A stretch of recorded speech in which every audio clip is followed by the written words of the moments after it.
day 1 gi ngara khoi charakpa ma loisin gre natra ngasi day 2 horase day 2 da khone nei ne du se kaino stock market Indian stock market se kari noi se khoi ngarang na handagi sum khar discussion tawra kan da nam khangji le natra ado ngasi laktu se kan Indian stock market ki manung si da company amana id stock amana magi share se kamai tawra launch tawdino haiba ko ado only di id launch tawra ko matam si da khoi leiba yabra khoi investors sing khoi traders khoi sam khoi na su launch tawra ko matam si da tawrok tringi mamang da khoi ne leiba yabra ko leiba yabra do leidaga di karamba market tagi leidino ko aduga hanana only di stock market ki manung de leira maba share sa akhoi ne leige hairaga di ai kari analysis tawbada ka oibno natra sida fundamental analysis technical analysis habsu lai ko aduga share holder asina kanano aduga short term and the long term sida akhoi na leiraga thamba matam da kari different oibno aduga long term sida ina leiraga thamaga di any day the zone ba yagadra natraga in 15 years ki thamge haraga matam se year se 15 years se pura fix thamaga leibra ga haiba sumba ko adai dividend hai se kaino aduga IPO hai se kaino ko si se khoi punna naina minute si ko first la khoi na Indian stock market hai si di ngarang dagi nahan dagi khange khoi stock market te lai se kai dobuno paisa tan ba lakpani natra paisa tan ba lakpani paisa tan ba lakpa si da khoi na stock market te tawdu se kaino trade tawdu ni kanatra trade tawdu ni trade tawbai se kaino trade tawbai se kaino hairigadi asai buy and sell tawbne ko the buy and sell tawdu se karino ngari ngatai thum thaudi oira maroi natra digital da ati kan internet changa tawrai ni na company gi shares ni shares se khone leidaga jolaga khoi profit tan gain se da gi income source ma sem kan la pane adu di high river company gi shares hai karam company gi lobo yabano haibu dangara khoina stock market ki manungda stock exchange manungda sebi gi term and condition myam fulfill tawraba matungda listed tawraba company singdu gi shares ta khoi ko leiba jonba tawba yai hariba natra hariba company sing gi shares sing da leiba jonba tawba means trade tawba yai hari okay adudi hariba shares sing se si se khoi kadai dagi leidino stock market ki manung dagi ni karamba shares leidino natra khoi nainaba masange ko ado khoi na karamba kano se company gi share se khoi long term gi natraga short term gi leidaga thamduino hare long term hairaga di kadai de lai ko long term hairaga di kom nang na ngasi leidaga adum unlimited day da thamgi ba yaba ko punsi super thangi ba heng isa gi su sum thanam su yaba ko madum bane I think ngarang chu ina happy pan gi ko khoi gi property low sing incon sam leisil laga ina pata pai daga thambadu ga sap mane ko long term da khoinam shares leibas shares se leidaga shares se ai gi ni haiba gi ingom da ownership leidini hairi ba gi shares se leide kadai de leigani ba ngarai na hayi do Demate account da Demate account hairaga di khoi Zerodha gi manung da di Demate account se kadai de lei hairaga di sidagi holding sini ko sigi holding sida agi Demate account ni ko aina leiraga thamba long term gi leiraga thamba se holding de lakani loina ko okay smai tawraga khoi long term de leiba sida kana gumba kharna question hanga ko jai oja ina ngasi leire ko aise tahi traunga gi thamge haina khallaga leijebane ko adugo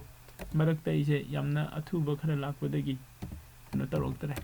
aina yoning ba matam da jon ba yagadra haiba question ko yes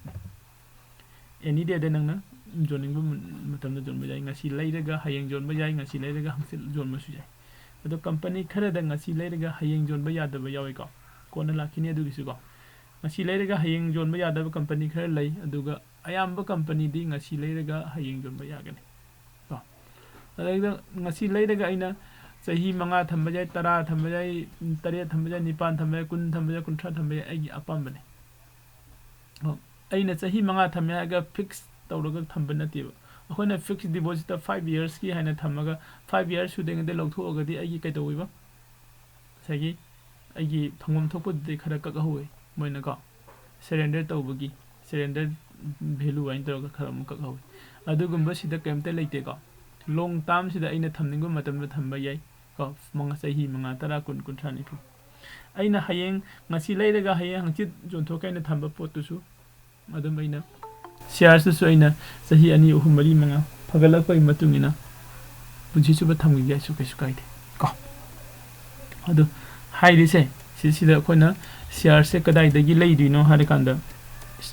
stock ꯃꯥꯔꯀꯦꯠꯇꯒꯤ ꯂꯩꯗꯣꯏꯅꯤ ꯅꯠꯇ꯭ꯔꯥ stock ꯃꯥꯔꯀꯦꯠꯇꯒꯤ ꯂꯩꯗꯣꯏꯅꯤ ꯑꯗꯨ stock ꯃꯥꯔꯀꯦꯠꯁꯤꯒꯤ ꯃꯅꯨꯡꯗꯅꯦ ꯑꯩꯈꯣꯏ secondary market ꯍꯥꯏꯕ ꯑꯃ ꯄ꯭ꯔꯥꯏꯃꯥꯔꯤ ꯃꯥꯔꯀꯦꯠ ꯍꯥꯏꯕ ꯑꯃ ꯃꯥꯔꯀꯦꯠ ꯑꯅꯤ ꯊꯣꯛꯔꯛꯑꯦꯕ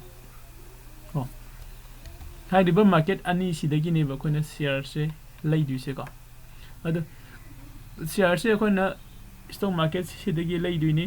ꯉꯁꯥꯏꯒꯤ ꯃꯥꯔꯀꯦꯠ ꯑꯅꯤꯁꯤꯗꯒꯤ ꯃꯥꯔꯀꯦꯠ ꯑꯅꯤꯁꯤꯗꯒꯤ ꯀꯔꯝꯕ ꯁꯤꯌꯥꯔꯁꯅꯣ ꯂꯩꯗꯣꯏꯁꯦ ꯍꯥꯏꯔꯀꯥꯟꯗ ꯀꯝꯄꯅꯤ ꯑꯃꯒꯤ ꯏꯍꯥꯟ ꯍꯥꯟꯅ ꯁꯤꯌꯥꯔꯁ ꯀꯣ ꯀꯝꯄꯅꯤ ꯑꯃꯒꯤ ꯏꯍꯥꯟ ꯍꯥꯟꯅ ꯁꯤꯌꯥꯔꯁꯦ ꯀꯗꯥꯏꯗ ꯂꯥꯛꯑꯦ ꯃꯥꯅ ꯏꯍꯥꯟ ꯍꯥꯟꯅ ꯍꯥꯏꯗꯤ ꯁꯦ ꯁꯄꯣꯁ ꯖꯣꯃꯥꯇꯣ ꯍꯥꯏꯔꯁꯤ ꯖꯣꯃꯥꯇꯣ ꯀꯝꯄꯅꯤꯁꯤꯅ ꯃꯥꯁꯤꯅ ꯀꯩꯅꯣꯗ ꯁ꯭ꯇꯣꯛ ꯑꯦꯛꯁꯆꯦꯟꯖꯇ ꯔꯦꯖꯤꯁꯇꯔ ꯇꯧꯔꯦ ꯀꯣ ꯔꯦꯖꯤꯁꯇꯔ ꯇꯧꯔꯕ ꯃꯇꯨꯡꯗ ꯀꯩꯅꯣꯗ ꯑꯩꯈꯣꯏꯒꯤ ꯁꯦꯕꯤꯗ ꯀꯩꯗ ꯏꯟꯗꯤꯌꯟ ꯒꯚꯔꯟꯃꯦꯟꯇ ꯗꯤꯁꯀꯁꯟ ꯇꯧꯔꯕ ꯃꯇꯨꯡꯗ ꯑꯩꯒꯤ ꯀꯝꯄꯅꯤꯁꯦ ꯏꯟꯗꯤꯌꯥꯟ ꯃꯅꯨꯡ ꯈꯛꯇꯪꯗ ꯀꯩꯅꯣ ꯔꯟ ꯇꯧꯕꯅꯤ ꯅꯠꯇ꯭ꯔꯒꯅ ꯑꯩꯒꯤ ꯀꯝꯄꯅꯤꯁꯦ ꯀꯩꯅꯣ ꯈꯛꯇꯪꯗ ꯑꯩꯈꯣꯏꯒꯤ ꯃꯦꯇ꯭ꯔꯣ ꯁꯤꯇꯤ ꯈꯛꯇꯪꯗ ꯔꯟ ꯇꯧꯔꯝꯕꯅꯤ ꯍꯧꯖꯤꯛꯇꯤ ꯁꯤꯇꯤ ꯈꯨꯗꯤꯡꯃꯛꯇ ꯑꯦꯛꯁꯄꯥꯟ ꯇꯧꯅꯤꯡꯉꯦ ꯑꯩꯉꯣꯟꯗ ꯐꯟ ꯗꯔꯀꯥꯔ ꯑꯣꯏ ꯑꯩ ꯀꯝꯄꯅꯤꯒꯤ ꯑꯩꯒꯤ ꯁꯤꯌꯥꯔ ꯊꯥꯗꯣꯛꯀꯦ ꯍꯥꯏꯔꯦ ꯀꯣ ꯗꯤꯁꯀꯁꯟ ꯇꯧꯔꯦ ꯑꯣꯀꯦ ꯑꯣꯏꯔꯀꯥꯟꯗ ꯃꯥꯏ ꯀꯝꯄꯅꯤꯒꯤ ꯖꯣꯃꯥꯇꯣꯒꯤ ꯀꯝꯄꯅꯤꯒꯤ ꯁꯤꯌꯥꯔꯁꯦ ꯁ꯭ꯇꯣꯛ ꯃꯥꯔꯀꯦꯠꯇ ꯐꯥꯔꯁ ꯇꯥꯏꯝ ꯂꯥꯏꯐꯀꯤ ꯑꯍꯥꯟꯕ ꯑꯣꯏꯅ ꯁꯤꯌꯥꯔꯁꯦ ꯊꯥꯗꯣꯛꯅꯕ ꯇꯧꯔꯦꯕ ꯀꯣ ꯂꯣꯟꯁ ꯇꯧꯔꯛꯄ ꯃꯇꯝꯗ ꯉꯁꯥꯏꯒꯤ ꯏꯍꯥꯟ ꯍꯥꯟꯅ ꯑꯩꯈꯣꯏꯒꯤ ꯁ꯭ꯇꯣꯛ ꯃꯥꯔꯀꯦꯠꯇ ꯆꯪꯉꯛꯄ ꯃꯇꯝꯁꯦ ꯑꯩꯈꯣꯏꯅ IPO ꯍꯥꯏꯔ ꯈꯪꯅꯩꯕ ꯀꯣ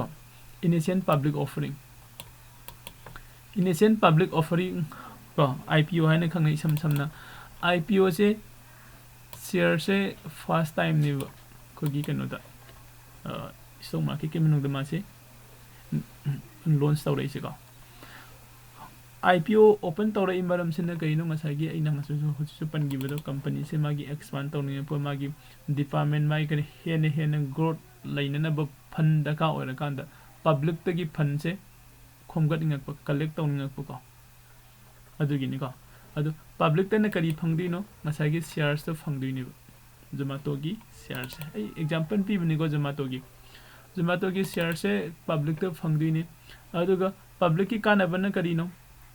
ꯖꯣꯃꯥꯇꯣꯒꯤ ꯀꯥꯟꯅꯕꯁꯤꯅ ꯉꯁꯥꯏꯒꯤ ꯄꯕ꯭ꯂꯤꯛꯇꯒꯤ ꯈꯣꯝꯒꯠꯂꯤꯕ ꯍꯥꯏꯗꯤ ꯁꯄꯣꯁ ꯑꯩꯅ ꯑꯗꯨꯗ ꯊꯥꯗꯈ꯭ꯔꯤꯕ ꯏꯟꯚꯦꯁ ꯇꯧꯈ꯭ꯔꯤꯕ ꯄꯩꯁꯥꯁꯦ ꯖꯣꯃꯥꯇꯣꯒꯤ ꯁꯤꯌꯥꯔ ꯄꯔꯁꯟꯁꯤꯅ ꯄꯥꯏꯔꯒ ꯑꯩꯒꯤꯗꯃꯛꯇ ꯋꯥꯛ ꯇꯧꯕꯤꯔꯛꯇꯣꯏꯅꯦꯕ ꯃꯥꯁꯨ ꯍꯥꯏꯗꯤ ꯃꯥꯒꯤ ꯀꯝꯄꯅꯤꯗꯨꯒꯤ ꯒ꯭ꯔꯣꯠ ꯑꯣꯏꯅꯅꯕ ꯋꯥꯛ ꯇꯧꯔꯛꯄ ꯍꯥꯏꯁꯦ ꯑꯩꯒꯤꯁꯨ ꯌꯥꯎꯔꯤꯅꯦꯕ ꯋꯥꯛ ꯇꯧꯕꯗꯨꯗ ꯀꯃꯥꯏꯅꯅೋ ꯍꯥꯏꯔꯒꯗꯤ ꯃꯥꯒꯤ ꯀꯝꯄꯅꯤꯁꯤ ꯒ꯭ꯔꯣꯠ ꯇꯧꯅꯅꯕ ꯃꯥꯅ ꯋꯥꯛ ꯇꯧꯔꯛꯄ ꯃꯇꯝꯗ ꯃꯥꯒꯤ ꯀꯝꯄꯅꯤꯁꯤ ꯒ꯭ꯔꯣꯠ ꯇꯧꯔꯛꯑꯒꯗꯤ ꯃꯥꯒꯤ ꯀꯝꯄꯅꯤꯒꯤ ꯁꯤꯌꯥꯔꯁꯇꯣ ꯖꯣꯃꯥꯇꯣ ꯀꯝꯄꯅꯤꯒꯤ ꯁꯤꯌꯥꯔꯁꯤꯒꯤ ꯃꯃꯜꯁꯦ ꯍꯥꯏꯒꯠꯂꯛꯇꯣꯏꯅꯦꯕ ꯃꯃꯜꯁꯦ ꯍꯥꯏꯒꯠꯂꯒꯗꯤ ꯑꯩꯁꯨ ꯁꯤꯌꯥꯔ ꯌꯥꯎꯔꯤꯕ ꯑꯩꯒꯤ ꯁꯤꯌꯥꯔꯁꯨ ꯃꯃꯜ ꯍꯦꯟꯒꯠꯂꯛꯇꯣꯏꯅꯤ ꯅꯠꯇ꯭ꯔꯥ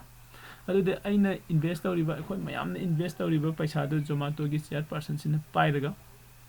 ꯃꯥꯅ ꯑꯩꯈꯣꯏꯒꯤꯗꯃꯛꯇ ꯃꯥꯒꯤ ꯀꯝꯄꯅꯤꯒꯤꯗꯃꯛꯇ ꯒ꯭ꯔꯣꯠꯁꯦ ꯂꯥꯛꯅꯅꯕ ꯋꯥꯛꯁꯦ ꯇꯧꯈꯤꯗꯣꯏꯅꯦꯕ ꯀꯣ ꯁꯦꯝ ꯆꯞ ꯃꯥꯟꯅꯩ ꯔꯤꯂꯥꯌꯟꯁꯇꯁꯨ ꯀꯣ ꯑꯦꯅꯤ ꯀꯝꯄꯅꯤꯗꯤ SBIꯗ ꯍꯥꯏꯔꯣ ICICIꯗ ꯍꯥꯏꯔꯣ ꯀꯣ ꯇꯥꯇꯥ ꯃꯣꯇꯣꯔꯁꯇ ꯇꯥꯇꯥ ꯄꯥꯋꯔꯁꯇ ꯀꯣ ꯈꯨꯗꯤꯡꯃꯛꯇ ꯆꯞ ꯃꯥꯟꯅꯩꯀꯣ ꯁꯨꯃꯥꯏꯅ ꯇꯧꯔꯒ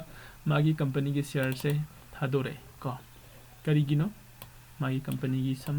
ꯈꯔ ꯍꯦꯟꯅ ꯒ꯭ꯔꯣꯠ ꯂꯥꯛꯅꯅꯕꯒꯤ ꯑꯦꯛꯁꯄꯥꯟ ꯇꯧꯅꯅꯕꯒꯤ ꯀꯣ ꯑꯗꯨꯃꯥꯏꯅ ꯑꯣꯏꯔꯝꯕ ꯌꯥꯏ ꯑꯗꯣ ꯄꯕ꯭ꯂꯤꯛꯇꯒꯤ ꯄꯩꯁꯥ ꯈꯣꯝꯒꯠꯅꯕ ꯍꯥꯏꯅ ꯃꯥꯅ ꯁꯤꯌꯥꯔꯁꯦ ꯊꯥꯗꯣꯔꯛꯄꯅꯤ ꯍꯥꯏꯔꯤꯕ ꯁꯤꯌꯥꯔꯁꯦ ꯑꯩꯈꯣꯏꯅ ꯂꯩꯗꯣꯏꯅꯦꯕ ꯀꯣ ꯁꯤꯒꯤ ꯁꯤꯌꯥꯔꯁꯦ ꯂꯩꯗ꯭ꯔꯤꯉꯩ ꯃꯇꯝꯁꯤꯗ ꯑꯩꯈꯣꯏꯗ ꯂꯥꯛꯏꯁꯦ ꯀꯔꯤꯅꯣ ꯍꯥꯏꯔꯀꯥꯟꯗ ꯀꯝꯄꯅꯤꯁꯦ ꯀꯃꯥꯏꯅ ꯇꯧꯕ ꯀꯝꯄꯅꯤꯅꯣ ꯍꯥꯏꯕ ꯑꯃ ꯈꯪꯅꯤꯡꯕ ꯑꯃ ꯂꯥꯛꯑꯦ ꯅꯠꯇ꯭ꯔꯥ ꯀꯝꯄꯅꯤꯁꯦ ꯀꯃꯥꯏꯅ ꯇꯧꯕ ꯀꯝꯄꯅꯤꯅꯣ ꯃꯥꯒꯤ ꯍꯥꯟꯅꯒꯤ ꯀꯩꯀꯩ ꯂꯩꯕ ꯈꯣꯠꯄ ꯀꯝꯄꯅꯤꯒꯤ ꯁꯥꯏꯖ ꯀꯌꯥꯝ ꯆꯥꯎꯕ ꯑꯗꯨꯝꯕ ꯃꯌꯥꯝ ꯅꯩꯅꯕ ꯑꯃ ꯂꯥꯛꯑꯦ ꯑꯗꯨꯅ ꯑꯩꯈꯣꯏꯅ ꯉꯁꯥꯏꯒꯤ ꯐꯟꯗꯥꯃꯦꯟꯇꯦꯜ ꯑꯦꯅꯥꯂꯥꯏꯁꯤꯁ ꯍꯥꯏꯗꯣ ꯑꯗꯨꯗꯨꯅꯦꯕꯀꯣ ꯐꯟꯗꯥꯃꯦꯟꯇꯦꯜ ꯑꯦꯅꯥꯂꯥꯏꯁꯤꯁ ꯑꯩꯈꯣꯏꯅ IPO ꯂꯩꯗ꯭ꯔꯤꯉꯩꯒꯤ ꯃꯃꯥꯡꯗ ꯐꯟꯗꯥꯃꯦꯟꯇꯦꯜ ꯑꯦꯅꯥꯂꯥꯏꯁꯤꯁ ꯇꯧꯕ ꯗꯔꯀꯥꯔ ꯑꯣꯏ ꯅ꯭ꯌꯨꯁ ꯈꯔ ꯇꯥꯕ ꯗꯔꯀꯥꯔ ꯑꯣꯏ ꯌꯨꯇ꯭ꯌꯨꯕꯇ ꯀꯩꯗ ꯈꯔ ꯃꯌꯥꯝꯅ ꯑꯩꯈꯣꯏꯒꯤ ꯑꯦꯅꯥꯂꯤꯁ ꯃꯌꯥꯝ ꯑꯃꯅ ꯃꯈꯜꯒꯤ ꯀꯃꯦꯟ ꯃꯌꯥꯝ ꯑꯃ ꯂꯩꯕꯅꯦ ꯌꯦꯡꯕ ꯗꯔꯀꯥꯔ ꯑꯣꯏꯀꯣ ꯁꯤ ꯃꯌꯥꯝꯁꯦ ꯑꯩꯈꯣꯏ ꯌꯦꯡꯉꯦ ꯈꯜꯂꯁꯤ ꯑꯗꯨꯒ IPOꯁꯦ ꯑꯩ ꯂꯩꯔꯦ ꯈꯜꯂꯁꯤ ꯀꯅꯥꯗꯩꯅꯣ ꯂꯩꯗꯣꯏꯁꯦ ꯀꯣ IPO ꯁꯦ ꯀꯅꯥꯗꯒꯤꯅꯣ ꯂꯩꯗꯣꯏꯁꯦ ꯈꯟ ꯉꯁꯥꯏꯅ ꯃꯥꯔꯀꯦꯠ ꯑꯅꯤ ꯍꯥꯏꯈꯤꯕꯗꯣ ꯄ꯭ꯔꯥꯏꯃꯥꯔꯤ ꯃꯥꯔꯀꯦꯠ ꯍꯥꯏꯕ ꯑꯃ ꯀꯣ ꯑꯗꯨꯒ ꯁꯦꯀꯦꯟꯗꯔꯤ ꯃꯥꯔꯀꯦꯠ ꯍꯥꯏꯕ ꯑꯃ ꯃꯥꯔꯀꯦꯠ ꯑꯅꯤ ꯂꯥꯛꯑꯦ IPO ꯁꯦ ꯀꯗꯥꯏꯗ ꯂꯤꯁꯇꯤꯡ ꯇꯧꯒꯦ ꯍꯥꯏ ꯀꯥꯟꯗ ꯑꯍꯥꯟꯕꯗ ꯃꯥꯅ ꯂꯣꯟꯆ ꯇꯧꯔꯛꯏꯁꯦ ꯄ꯭ꯔꯥꯏꯃꯥꯔꯤ ꯃꯥꯔꯀꯦꯠꯀꯤ ꯃꯅꯨꯡꯗ ꯂꯣꯟꯆ ꯇꯧꯋꯦꯕ ꯀꯣ ꯄ꯭ꯔꯥꯏꯃꯥꯔꯤꯒꯤ ꯃꯥꯔꯀꯦꯠꯁꯤꯒꯤ ꯃꯅꯨꯡꯁꯤꯗ IPO ꯁꯦ ꯂꯣꯟꯆ ꯇꯧꯋꯦ ꯑꯗꯣ ꯄ꯭ꯔꯥꯏꯃꯥꯔꯤ ꯃꯥꯔꯀꯦꯠꯁꯤꯒꯤ ꯃꯅꯨꯡꯁꯤꯗꯗꯤ ꯍꯥꯏꯗꯤ ꯄ꯭ꯔꯥꯏꯃꯥꯔꯤ ꯃꯥꯔꯀꯦꯠꯁꯤꯒ ꯁꯦꯀꯦꯟꯗꯔꯤ ꯃꯥꯔꯀꯦꯠꯁꯤꯒ ꯈꯦꯠꯅꯩꯁꯦ ꯀꯔꯤꯅꯣ ꯍꯥꯏꯐꯦꯠ ꯄꯜꯂꯝꯒꯦꯀꯣ ꯑꯅꯤꯁꯤ ꯈꯦꯠꯅꯩꯁꯦ ꯀꯩꯅꯣ ꯍꯥꯏ ꯀꯥꯟꯗ ꯄ꯭ꯔꯥꯏꯃꯥꯔꯤ ꯃꯥꯔꯀꯦꯠꯁꯤꯗꯁꯨ ꯕꯥꯌꯔ ꯑꯦꯟड ꯁꯦꯂꯔ ꯂꯩ ꯁꯦꯀꯦꯟꯗꯔꯤ ꯃꯥꯔꯀꯦꯠꯇꯁꯨ ꯕꯥꯌꯔ ꯑꯦꯟड ꯁꯦꯂꯔ ꯂꯩ ꯀꯣ ꯑꯗꯨꯕꯨ ꯄ꯭ꯔꯥꯏꯃꯥꯔꯤ ꯃꯥꯔꯀꯦꯠꯀꯤ ꯕꯥꯌꯔ ꯁꯦꯂꯔꯁꯦ ꯀꯅꯥ ꯀꯅꯥꯅꯣ ꯍꯥꯏꯔꯒꯗꯤ ꯕꯥꯌꯔꯗꯤ ꯏꯟꯚꯦꯁꯇꯔ ꯃꯌꯥꯝꯁꯤꯅꯦꯕ ꯑꯩꯈꯣꯏꯁꯤꯅꯦꯕ ꯑꯩꯈꯣꯏ ꯅꯣꯏ ꯃꯌꯥꯝꯁꯤꯅꯦꯕ ꯄꯨꯂꯞꯁꯤꯅꯦꯕ ꯁꯦꯂꯔꯗꯤ ꯀꯅꯥꯅꯣ ꯍꯥꯏꯔꯒꯗꯤ ꯀꯝꯄꯅꯤ ꯃꯁꯥꯃꯛꯇꯨꯅꯦꯕ ꯀꯣ ꯍꯥꯏꯗꯤ ꯉꯁꯥꯏ ꯖꯣꯃꯥꯇꯣꯗ ꯑꯣꯏꯗꯣꯏꯅꯦꯕ ꯖꯣꯃꯥꯇꯣꯁꯤꯅ ꯁꯦꯂꯔ ꯑꯣꯏꯗꯣꯏꯅꯤ ꯑꯗꯨꯒ ꯑꯩꯈꯣꯏ ꯏꯟꯚꯦꯁꯇꯔ ꯃꯌꯥꯝꯁꯤꯅ ꯕꯥꯌꯔ ꯑꯣꯏꯗꯣꯏꯅꯤ ꯀꯔꯤꯒꯤꯅꯣ IPO ꯁꯦ इहान हाना यदि मागी शेयर्स इहान हाना IPO ओइना थोरैनिबा IPO से अखोना लैसिन दुइनी लैसिन लगा मागी लैब खोबगी नुमित मसिंग असि साइन मयाम लैको हदुसो यंगहनके हाइरेबा IPO से अखोनि लैरगा थमे लैरगा थमबा मतुंगदा हयेंग अमुक सेकेंडरी मार्केट सिदा लिस्टिंग तौबा हाइना नुमित अम लैरिबको हाइरेबा नुमित से सिदा अखोना आइगी शेयर से जोन गिबा यारे कनागुम खरना सिदा प्राइमरी IPO दा लैबा फंगहौदबदुना बाय तौरपसु जाय IPO दगी फंगकबसिना सेल तौथोरपसु जाय प्रॉफिट एंड लॉस माई मतुंगिना को हाइबदि मीन्स IPO दगी लागा सेकेंडरी मार्केट कोगी स्टॉक मार्केट की मनुंगदा लिस्टिंग तौरबा मतमदा अदुदा कोई हाइरिबा जोमाटो की शेयर से कोई ट्रेड तौबा यारनी हाइ अदु सेकेंडरी मार्केट दी ट्रेड तौदुसे कना कनानो मसागी प्राइमरी मार्केट दी ट्रेड तौइसे कना कनानो प्राइमरी गा कंपनी गा इन्वेस्टर गा कंपनी ने सेलर होरगा इन्वेस्टर ने बायर होरका अंद ट्रेड तौगिबने चुम्मिको सेकेंडरी मार्केट दी ट्रेड तौदुसे बिटवीन दी इन्वेस्टर ने इन्वेस्टर सिंगी मरकता ट्रेड तौरक्तिनि इन्वेस्टर अमन जोलकनि इन्वेस्टर अमन लैनि अमन जोंगनि अमन लैनि कनाना कनादगी लैरिबनो कनाना कनादा जोलिबनो अदुदि कनामता खंगोइको अदु लैबमगा जोनबमगदि लैरिबा अनिदुगी मरकता एक्सचेंज अमा लैत्रा कनाना कनादै लैनोदि खंदे अदुबु मरकतुदि एक्सचेंज अमदि लैरि हाइरेबे एक्सचेंज न स्टॉक एक्सचेंज को नेशनल स्टॉक एक्सचेंज नत्रगा को बॉम्बे स्टॉक एक्सचेंज मोइसिना तौबिबनिबा अदु मोइना अदु तौबिबगी मोइ चार्ज सु लौरिबा मरकता यानी को अदु आई सेकेंडरी मार्केट की मनुंगसिदा चंगसिनद्रिङै सिदा सिगी IPO से कमाइना ओपन तौरकोन IPO से अखोइ कदाइदगी लैदिनो करम मतमना जोनदुइनो आई IPO कमाइना फंगी और फंगदे कमाइना कंफर्म तौगनी को इन IPO से लैरब मतुंगदा इंगोमदा पैसा से कदाइदा चखिदुइनो हयें फंगद्रगदि पैसा से इंगोमदा हलकद्रा हाइबा दुंबा क्वेश्चन मयाम अमा लैरिको अदो आई जेरोदा अकाउंट की मनुंगदा लाके अदुगा जिंगमिनसिको मरकता क्वेश्चन हंगनिंगबा लैबा दुम हंगबिरोको हजिकसु दुम हंगबा याय यानी IPO की ओरसु नरांगी क्लास ओरसु नहानी क्लास ओरसु क्वेश्चन खुदिंगमक मोस्ट वेलकम निको जेरोदा अकाउंट संगे पोर्टफोलियो द संगे सिदा IPO लैरे को याय को म्या ओके IPO सिदा कोइना अपकमिंग IPO हाइबा ग्रुप अमसु लैरे तो सिदा इसे अपकमिंग नि मोबिक्विक की IPO लाक्तरे LIC टू बी अनाउंस को LIC से ने अखोइ म्याम नंगाइ दिसे को पैसा रेडी तौबियो LIC की IPO लाखपदे लौमिनसि पुन्ना को अदेदि तमिललैंड को बैंक लिमिटेड जिगो PK सिदा लैरिबा म्याम से वेलनेस को ओयो से लाक्तरे ओयो से यामना डिमांड ओइबने ओयो लाक्तरे रुचि सोया गो फास्ट सिटी एयरलाइंस ने अनोबो रमनी को फिनकेयर स्मॉल फाइनेंस मसिन फाइनेंस सेक्टर आदनी विल्मर सिमसु आदनी कंपनी की अनोबो रमनी आदनी की को अदुगो पेना सेमेंट इंडस्ट्रीज लबा इंटरनेशनल को मोय तेस्ति खंगदे सि मरकसिदा ओयो को अदुगो अइना पामिसे सिमगा पामे LIC गा अदुगो मोबिक्विक सु खर खर दुम याय याम कन्न नन ओइद्र नत्रा LIC दी टॉप ओइदिनि को सिना अपकमिंग IPOs ने ओके देन हजि ऑनगोइंग IPO सिदा लेरे ongoing IPO da map my India ko close tawgare haire ko ayam sida lay si ongoing da hojik amta later loina mo close tawgare adu close tawgare su karamba matam da lay bano karamba matam da kamai tawno khoi sida status ta sangaga yengba yagani ko IPO magi IPO ma se ina lay ge harge hekte lay ba phangde ko layning ba matam da lay ba su yadi magi masagi matam ma piri offer time haina ma piri ko offer time sida offer start and offer end haiba lay ko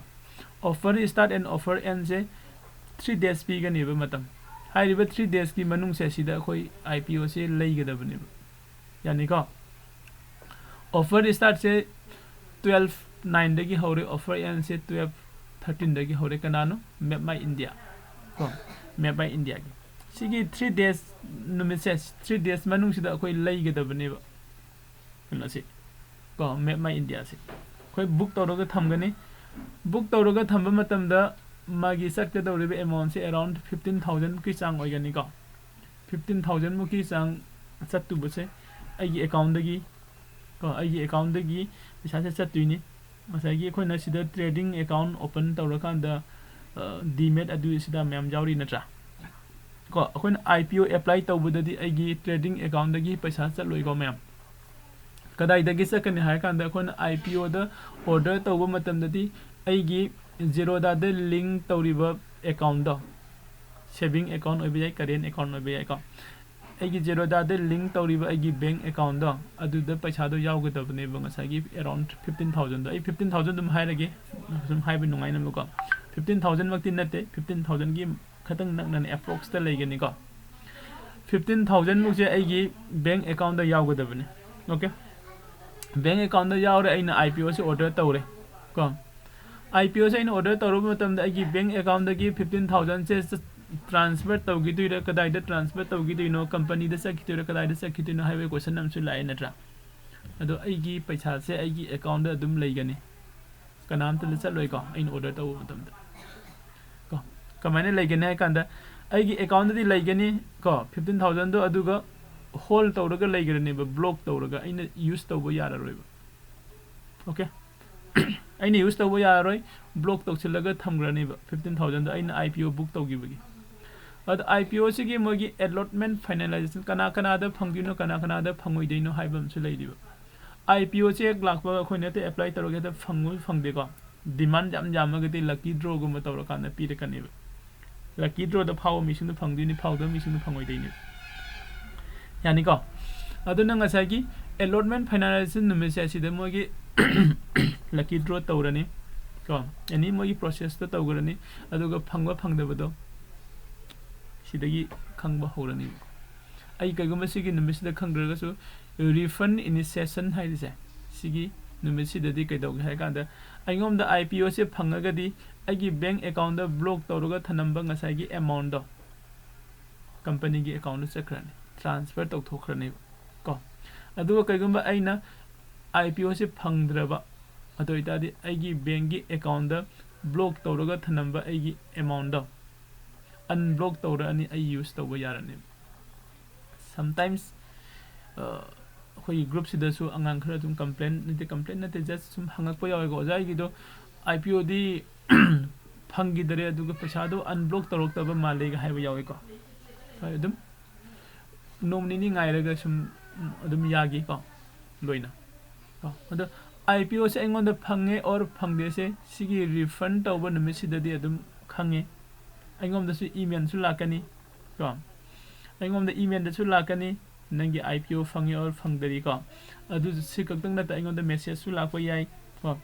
process myam da sign tawraga aingom da phange na khalase phangdraga na agi account dai paisa do unblock tawbira mani phangaga na agi account da gi paisa do bank gi account da charkhrani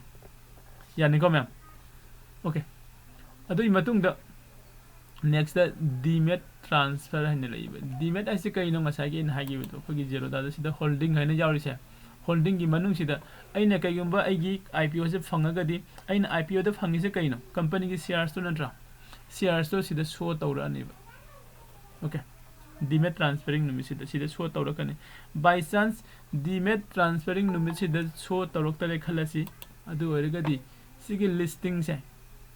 listing haise listing sigi morning da disida show tawrani sure 100% ko sida show tawrani sida show tawrakpadagi di hairiba aigi shares ta ai yonba yaduini ko sida show tawrani show ta tawraba matungda market ta mana laktuise pung kya da laktuino hairagadi ko pung 10 da lakani ko show tawrani aduga listing tawba numit se sida khogi secondary market kasai khogi stock market investor between investors in the investor gi marak ta trade tawba yaba mafam do adu da masen listing tawrani ba du da listing tawba se morning gi pung 10 da listing tawgani jai ko morning gi pung 10 da listing tawgani aduga sidana hanana lani ba yu holding da ko holding da lakpa matam sida khoina okay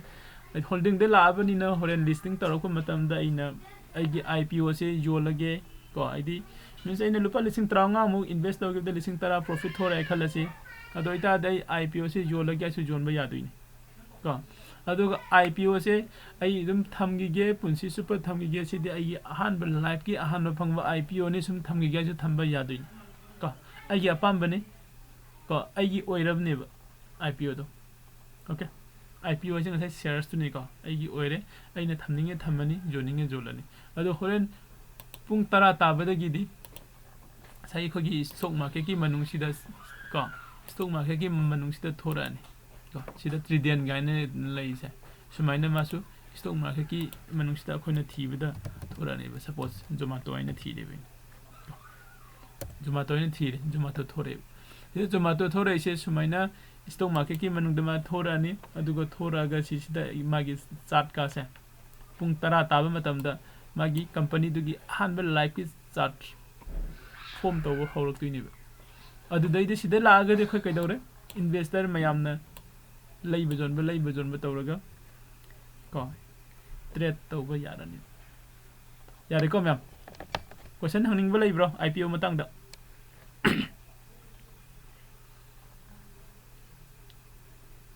ma'am ai sound live bro Lai. okay question lei bro ma'am lei tre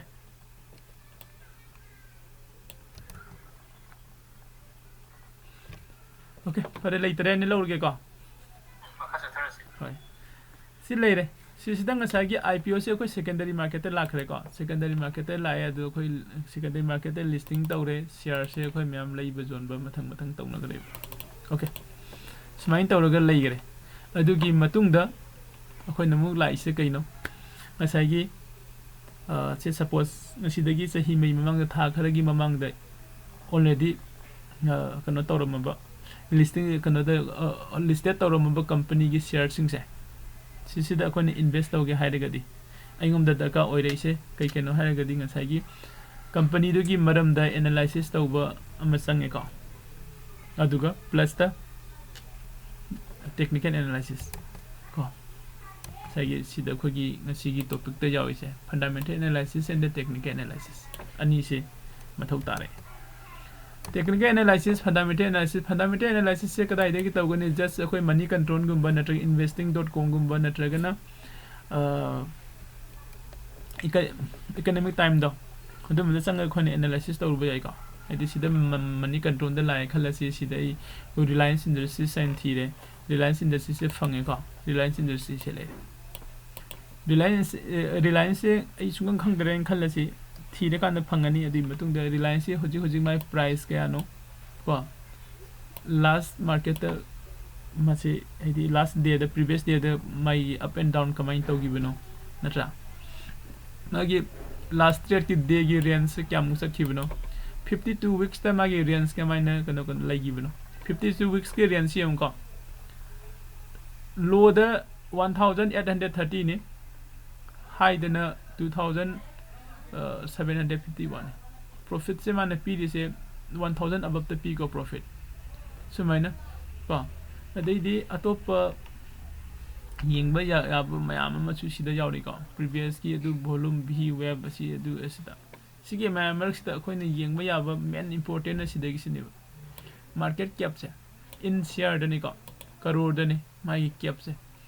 market ki magi market ta magi capital se kyam chauna laibno duni bus lai 16 lakhs 4980 ko crore ne reliance ko india gi oina mana top ni ko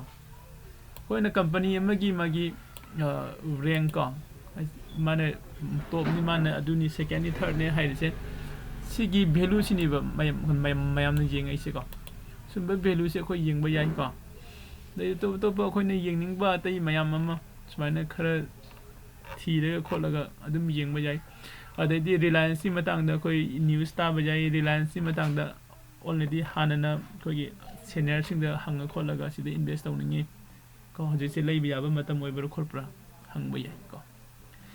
sisima lei adu ki matung da technical analysis si chart se ko chart se mulai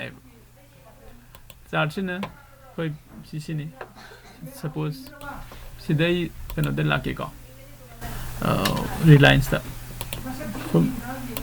reliance industry ne reliance industry da koi na long term gi yenga ha ga de koi yengi se kai no monthly analysis natraga daily analysis kum ko id khara yamna kano da la ne monthly analysis da koi tawre khala se hoji se ma se kamaina chali ge na ko si ge chart analysis ne ko na technical analysis hai se ko chart analysis se technical analysis ne si da ko na market te entry to bo ya ba matam ko na kamai jing na sona deeply tar ko matam se sidagi haigala ko matam sai da ko ni entry to bo phang ga di hena base oi ba ato ba na long term gi lai ba di ka su kai de sida lai gere no modi dum ka ga du ni to reliance industry 1995 te ma se lupa kya da gi hora ko no ying si ko pa 20 amping na hore na tra 35 20 shoi da gi lam bani 1995 aduga yam nak na 2009 gi khoi corona gi tarak pa matam se so is the 2009 shoi da lupa saunga jodri ma se ko 2000 oh enate ina 2009 gi handa ki kano dune ama market 2008 9 gi ama pura market crash oi ruba yaw gale ko adu da ma se 500 jodri ko koi 2009 da okay 2009 da 500 te lore khalasi ko adu ngasi ma gi price na ICC ni adu sina khoina sida khoina naine ba sen sina khoina technical analysis ka we ko technical analysis da khoina sanga kan da sida lai se chart ka we adai sida red color green color mem jauri se kari kai na khoi next class da yengani ko sida next class da price movement price action chart and chart type ko basic candlestick for price component gain lai se khoi next class da hayeng class da naina se do khoi na just ang si na sida lai sina technical analysis khoi na naina daga di ko smaina starting da naina da tu ni market to ko market ki move se kamain tori ge ko hai riba in logo do stock se ki ko smaina leire aduga ngasa ge ina long term sida leidega kan se thamme khala se long term sida ina leidega thamme IPO dagi leidek pani khangde marak te leibani khangde ko long term sida thamma kan sida ko company sing sina khoi da kai doge kan da company gi magi growth sigi matungina sahi khudingi bonus ko bonus pi ri ba khoi da shareholder sing sida bonus se to khoi na dividend hai da su khang nei ko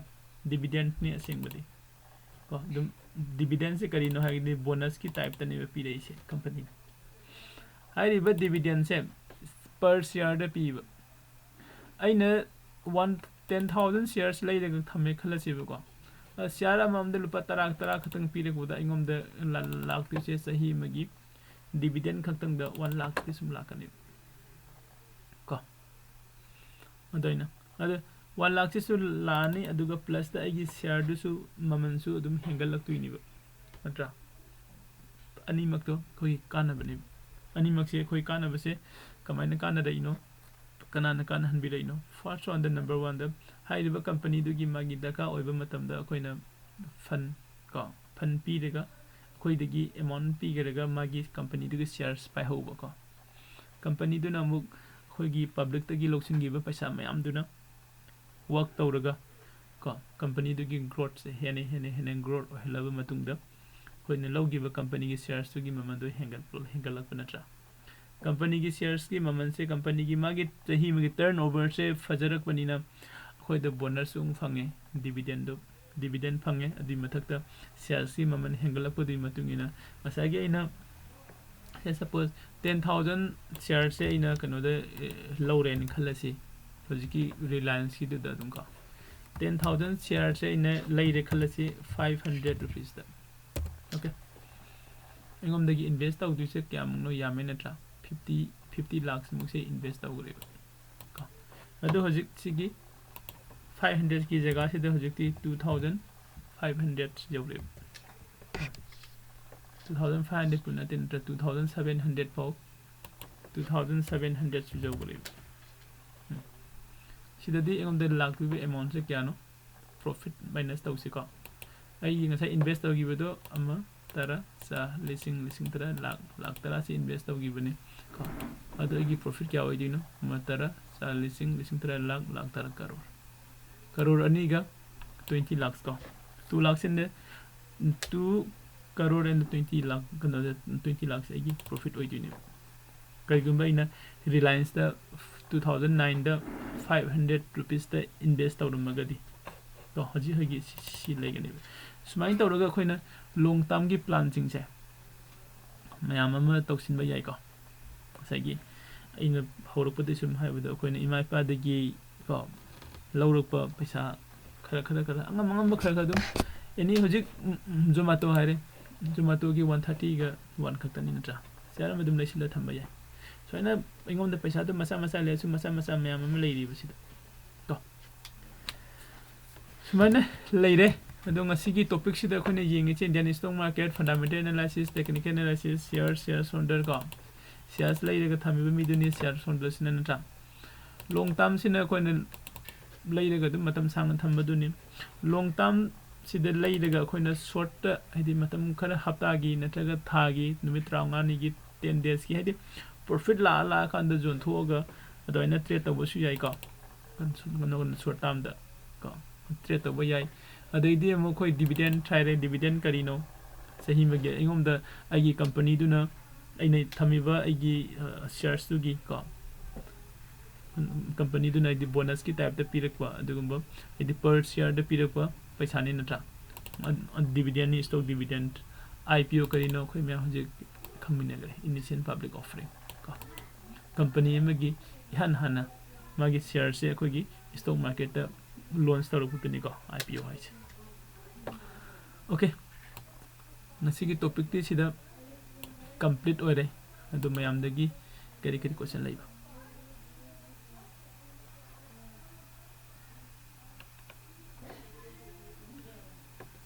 leitrabo ka nam to question